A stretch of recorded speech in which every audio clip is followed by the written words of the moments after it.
Dumelang, hi guys. So let's embark on a journey of what the spirit is, what is the soul. For us to start this, I'll start with a story. It's a story of a king. This king had a lot of wives, a lot of wives. Now this king didn't have kids at all, no kids, but just a lot of wives for many, many years, and this had brought him a lot of sorrow in his life.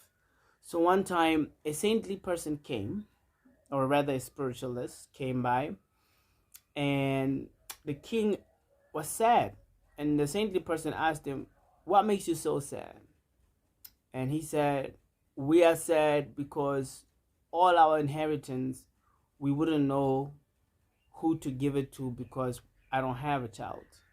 And besides, it's kind of a little bit empty without a child." Actually, there is something that Chanaka Pandit says about the family. He says, a house that does not have a child is an empty house. Okay.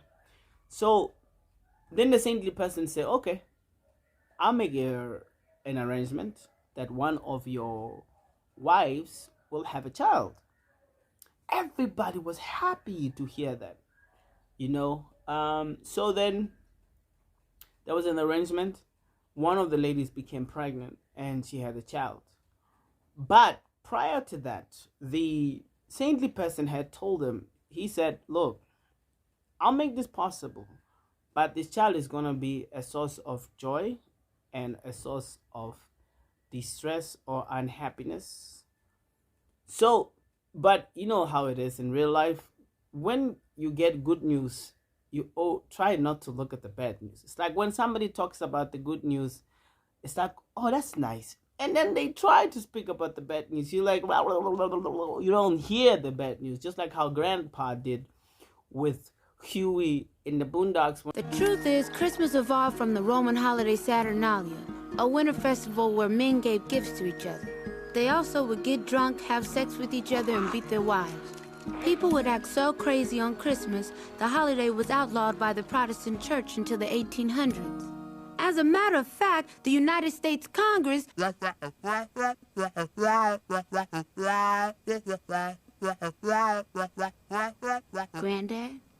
Granddad! I'm sorry, boy. What was that?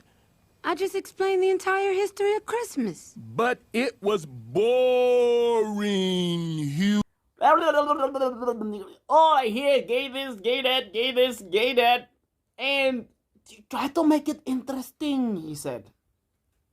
So the king overlooked the bad news, or what the saint was saying, because he didn't detail what the bad news is. He just said to him, "If you have this child, he's gonna be a source of happiness and a source of distress."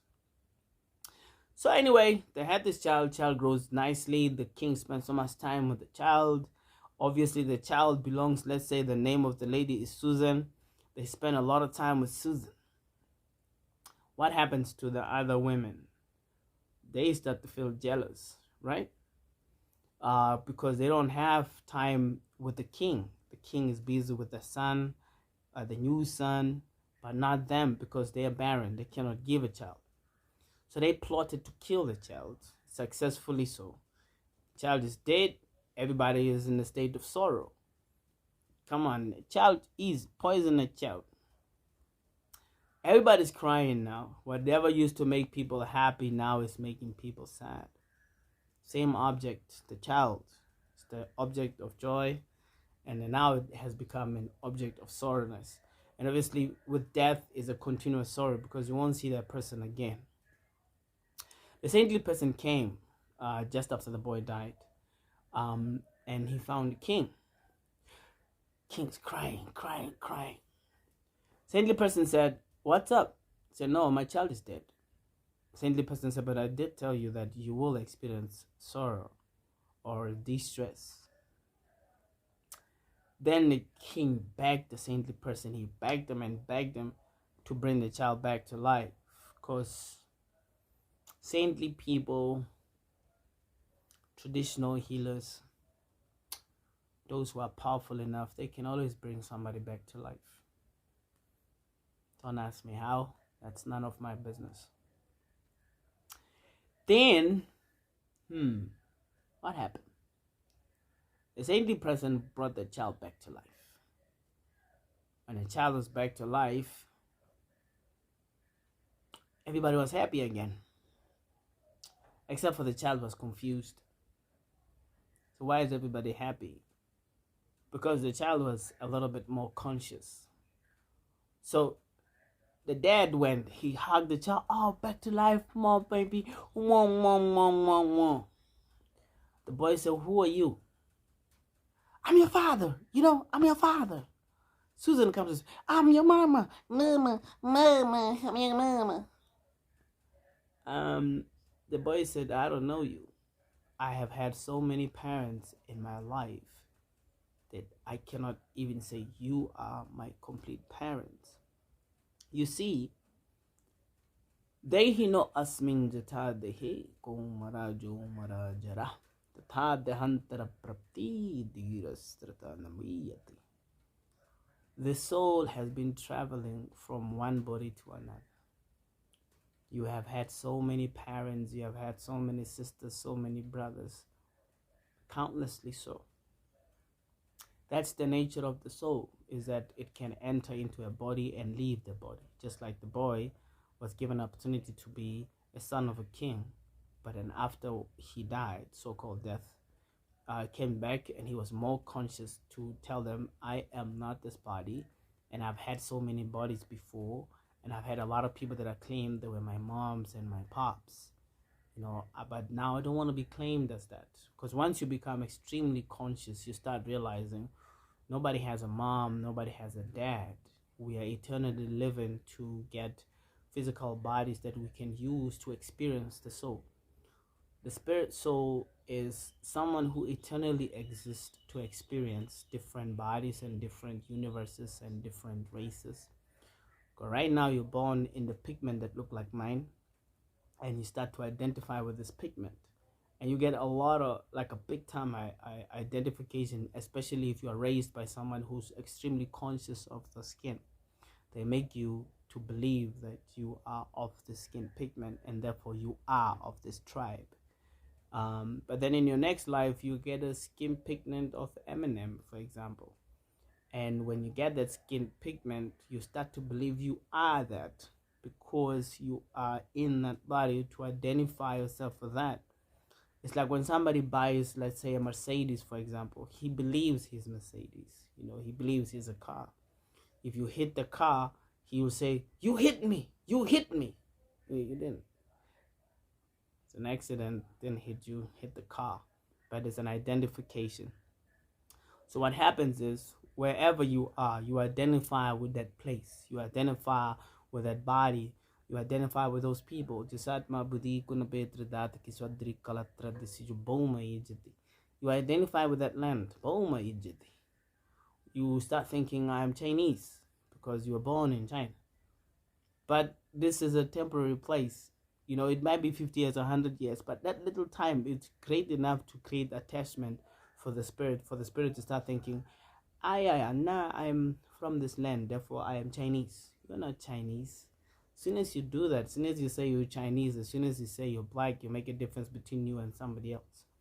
Once you make a difference between you and somebody else, there's going to be an ensued war. Of course, we are not denying the fact that human beings on this earth, they have a tendency to cheat others. So if you don't identify with a particular skin, you might end up into trouble. Because we're living in a world of gangs, right? It's a gang mentality. Everybody that you see, Mapedi, gangs. The Zulus, gangs. Government, gangs. Your family has gangs. You'll hear that when your families get together in a society, Kostokfelens a society. Mang harati mang.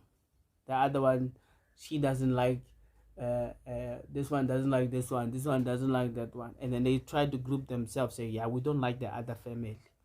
You understand? Because it's a world of gangs. We're living in a world of gangs, and to find identity is very difficult. Even when you are practicing spiritual things, there are some family members who try to block you from actually getting inheritance that's supposed to come to you. So we're living in a world of gangs, the world of dualities. So because we live in this world, you're always watching your back while you're trying to move forward.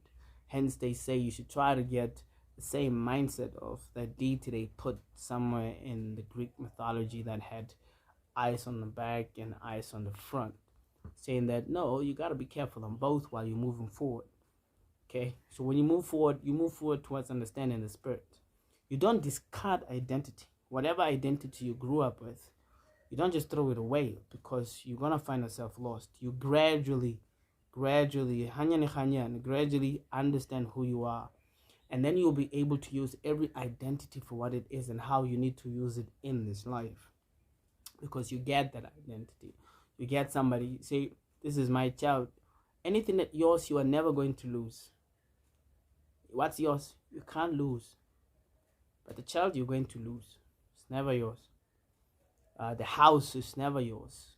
You're going to lose. So this is the beginning of trying to understand what is mine and what is not mine, who is I, who is not I. From there, you are able to progress one step at a time. Because it's not like you wake up in the morning and someone tells you, in the name of whatever God there is, you are healed and you can move forward and everything is all right. It's not like that. It's an ongoing peeling of layers that you have accumulated for years on end, peeling one layer after another. Peel. Once all these layers are peeled off, the only thing that will remain is you. At that stage, you are able to travel from one planet to another, one body to another, extremely conscious. And when I say body, I don't mean just human body, any kind of body, animal body, plant body, but you travel conscious of who you are and what you are. You remember correctly how many lives you've lived, and then where you've made one blunder to actually end up in a poor society or even a rich society, because some people hate being rich, some people hate being born rich, some people hate being born poor.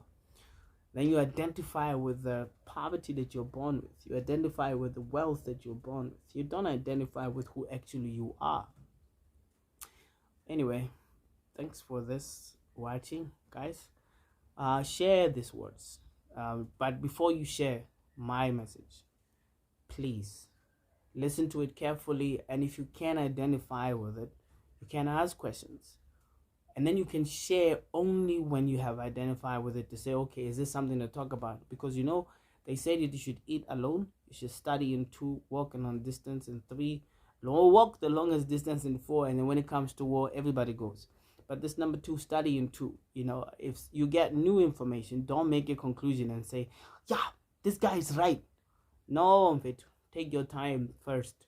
This is new information. Listen to it carefully. Don't jump into conclusion that, oh, it's Debza who said this should be correct. Maybe I could be wrong.